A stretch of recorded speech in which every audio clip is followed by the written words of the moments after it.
அஸ்ஸலாமு அலைக்கும். Hi friends, எப்படி நல்லா இருக்கீங்களா? அமெரிக்கா மற்றும் இஸ்ரேலின் கூட்டுப்படைகள் சேர்ந்து ஈரானின் மிகப்பெரிய எண்ணெய் கிணற்றை தாக்கியதால் சவுதி அரேபியா, கத்தார், அரபு எமிரேட்ஸ் ஆகிய நாடுகளில் உள்ள எண்ணெய் கிணறுகளை தாக்கும் முயற்சியில் இறங்கிய ஈரான் ராணுவம். பதட்டத்தின் உச்சியில் அரபு நாடுகள். மிக முக்கியமான நியூஸை பார்க்க போகிறோம். அடுத்து ஜெசிரா ஏர்வேஸின் புதிய மகிழ்ச்சியான அறிவிப்பு. சென்னை, பெங்களூர், கொல்கத்தா ஆகிய நகரங்களுக்கு சிறப்பு விமான சேவை ஆரம்பம். அடுத்து குவைத்தில் நாளை ரமலான் பண்டிகை என அறிவித்த குவைத் அரசு. மன்னரின் வாழ்த்து. இப்படி பல முக்கியமான தகவல் இந்த வீடியோவில் இருக்குது. வீடியோ ஃபுல்லாக பாருங்கள். உங்கள் நண்பர்கள் அனைவருக்கும் கட்டாயமாக இந்த வீடியோ ஷேர் செய்யுங்க. இப்போ வாங்க குவைத்துடைய மிக முக்கியமான நியூஸை பார்ப்போம். அமெரிக்க அதிபர் டொனால்டு ட்ரம்ப்பும் இஸ்ரேலின் பிரதமர் நெத்தன்யாவும் சும்மாவே இருக்க மாட்டாங்க போல. ரெண்டு பேரும் சேர்ந்து இப்போ ஒரு பெரிய சம்பவத்தை செஞ்சுட்டாங்க. ஈரானில் உள்ள மிகப்பெரிய எரிவாயு வயலான சவுத் ஃப்ரெஷ் எனும் நேச்சுரல் கேஸ் ஃபீல்டு மீது தாக்குதல் நடத்தி ஈரானை கடும் கோபத்திற்கு ஆளாக்கிட்டாங்க.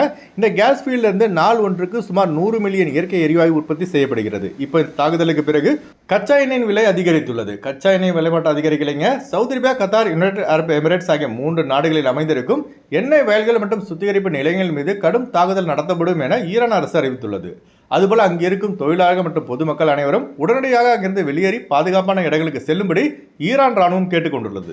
குவைத் டைம்ஸ் பத்திரிகையில் தற்போது வெளியான புதிய அறிவிப்பின்படி கத்தாரில் உள்ள எரிவாயு நிலையத்தின் மீது ஈரான் தாக்குதலை நடத்தியுள்ளதால் அங்கு பாதுகாப்பு நடவடிக்கைகளை கத்தார் அரசு தீவிரப்படுத்தியுள்ளது. இந்த அமெரிக்காவும் இஸ்ரேலும் சேர்ந்து ஈரானை தாக்குறதால சவுதி அரேபியா, கத்தார், அரபு எமிரேட்ஸ், குவைத், பஹ்ரைன், ஒமன் ஆகிய நாடுகள் தான் பெரும் பாதிப்புக்கு உள்ளாகிறது. ஆரம்பத்தில் அரபு நாடுகளில் உள்ள அமெரிக்க ராணுவ தளம் தாக்கப்பட்டது. நெக்ஸ்ட் பார்த்தீங்கன்னா Kuwait airport, Qatar airport, Dubai airport தாக்கப்பட்டது.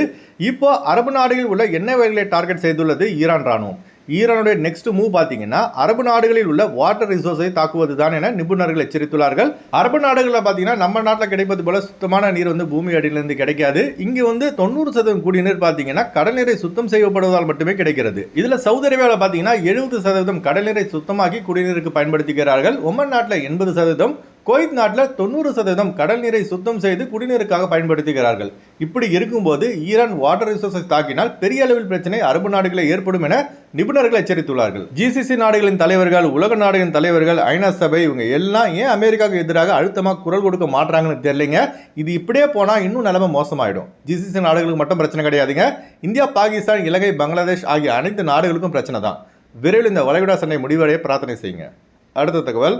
குவைத்தில் நாளை வெள்ளிக்கிழமை மார்ச் 20ஆம் தேதி ஈத் உல் ஃபித்ர் ரமதான் பண்டிகை கொண்டாடப்படும் என அதிகாரப்பூர்வ தகவலை குவைத் அரசு வெளியிட்டுள்ளது. தகபல் அல்லாஹ் மின்னாவா மின்கும். அதுபோல குவைத் மன்னர் ஷேக் மிஷால் அல்ஹமது ஜாபர் சபா அவர்கள் ரமலான் தின நல்வாழ்த்துக்களை குவைத்திகள் மற்றும் வெளிநாட்டவர்களுக்கு தெரிவித்துள்ளார்கள். அதுபோல நாளை சரியாக 6:08 பெருநாள் தொழுகை நடைபெறும் என அவுகாஃப் தெரிவித்துள்ளது. அதுபோல இந்த முறை பார்த்தீங்கன்னா பெருநாள் தொழுகை பொது வெளியில் கிடையாதுங்க, பள்ளிவாசலில் மட்டுமே தொழுகை நடைபெறும். அடுத்து ஒரு மகிழ்ச்சியான தகவல். ஜெசிரா ஏர்வேஸ் அருமையான புதிய நேர அட்டவணையை வெளியிட்டுள்ளது. அதாவது இனி குவைத்தில் உள்ளவர்கள் மற்றும் இந்தியா, இலங்கையில் உள்ளவர்கள் தாராளமாக சவுதி அரேபியா வழியாக குவைத் வருவதற்கு ஜெசிரா ஏர்வேஸ் ஏற்பாடு செய்துள்ளது. இப்போ குவைத் டு சென்னை, மும்பை, டெல்லி, ஹைதராபாத், பெங்களூரு ஆகிய நகரங்களுக்கு செல்லவும் அங்கிருந்து குவைத் வரவும் நேர அட்டவணை வெளியிட்டுள்ளது. மெஸ்தாஜில் எமர்ஜென்சியாக ஊருக்கு போறவங்க, அதுபோல ரிட்டர்ன் குவைத் வருபவர்கள் இந்த அரிய வாய்ப்பை பயன்படுத்திக் கொள்ளலாம். விமான டிக்கெட் தேவைப்படுபவர்கள் ஸ்கிரீனில் தெரிகிற ஜியா டிராவல்ஸ் நம்பரை தொடர்பு கொண்டு விமான டிக்கெட் பெற்றுக்கொள்ளலாம். அதுபோல இந்த பேக்கேஜில் யாரெல்லாம் டிராவல் செய்ய முடியும்னா பாஸ்போர்ட் மற்றும் சிவிலிட்டி உள்ளவர்கள் மட்டும்தான் பயணம் செய்ய முடியும். புதிய விசாவில் குவைத் வருபவர்களுக்கு இந்த ஜெசிரா ஏர்வேஸ் பேக்கேஜ் மூலம் குவைத் வர முடியாது. இன்ஷால்லா விரைவில் இவர்களுக்கான புதிய அப்டேட்டும் வெளியாகும் என எதிர்பார்க்கப்படுகிறது. அடுத்து வாங்க குவைத்துடைய தினார் ரேட் பார்ப்போம். ஒரு தினார் குவைத் இந்தியாவின் மதிப்பு 300 ரூபாய் 69 பைசாவாக உள்ளது.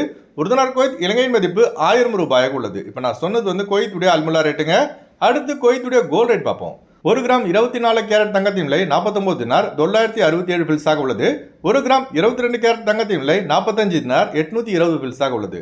ஓகே ஃப்ரெண்ட்ஸ், இந்த வீடியோ ஷேர் செய்யுங்க. இந்த வீடியோ சம்பந்தமா நீங்க என்ன நினைக்கிறீங்க என்பதை மறக்காம கமெண்ட்ஸ்ல பதிவு செய்யுங்க. எப்போதும் இணைந்திருப்போம். உங்களின் ஒருவன் ஜியாவுதீன். அஸ்ஸலாமு அலைக்கும்.